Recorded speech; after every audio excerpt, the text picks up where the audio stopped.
Now, I know this name will ring a bell to some of you. Faith Petric, those of you who've been festival goers, she was a dear, dear friend of mine. She came to Australia twice and toured.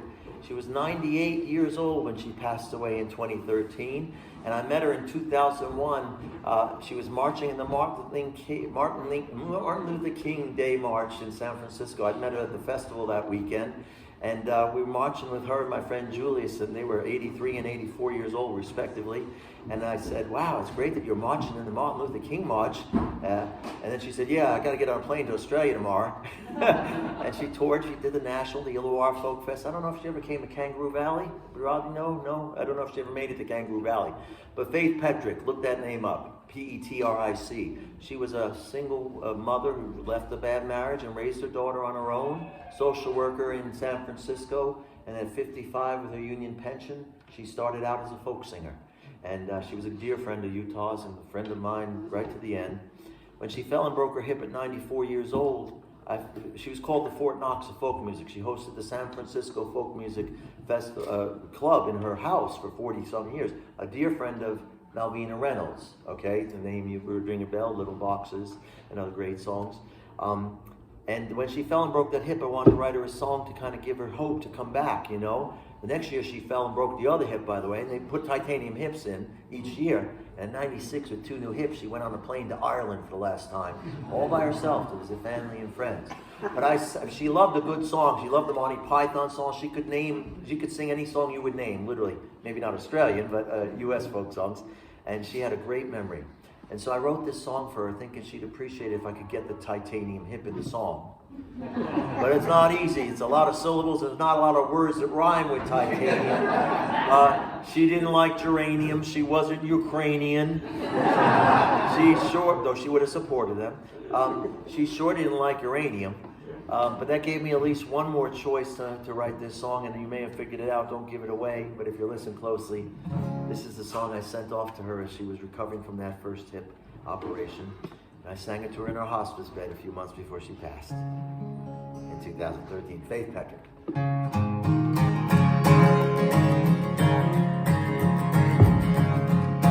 Dear Faith, I know you've heard this song before. There's so much that needs fixing, and you're now past 94. But for every little victory, there's a dozen new fights more. It's enough to put a strain upon your cranium. Dear Faith, I know the road will someday end. Soon you and even I'll be gone, and so will all our friends. But I know I'll see you standing tall until the bloody end. And that's because your hip's made of titanium. And every day's a treasure when you're pushing 95. You wake and you greet the morning and give thanks that you're alive. Yes, every day's a treasure when you're pushing 95. You wake and you greet the morning and give thanks that you're alive. Well, dear Faith, I hope you won't think that I'm wrong, or say there's better subjects to get folks to sing along. For every working stiff deserves a mention in a song. And today's your day, and that's all I'm explaining. And every day's a treasure when you're pushing 95. You wake and you greet the morning and give thanks that you're alive. Yes, every day's a treasure when you're pushing 95. I wake and think of you, Faith, and give thanks that you're alive.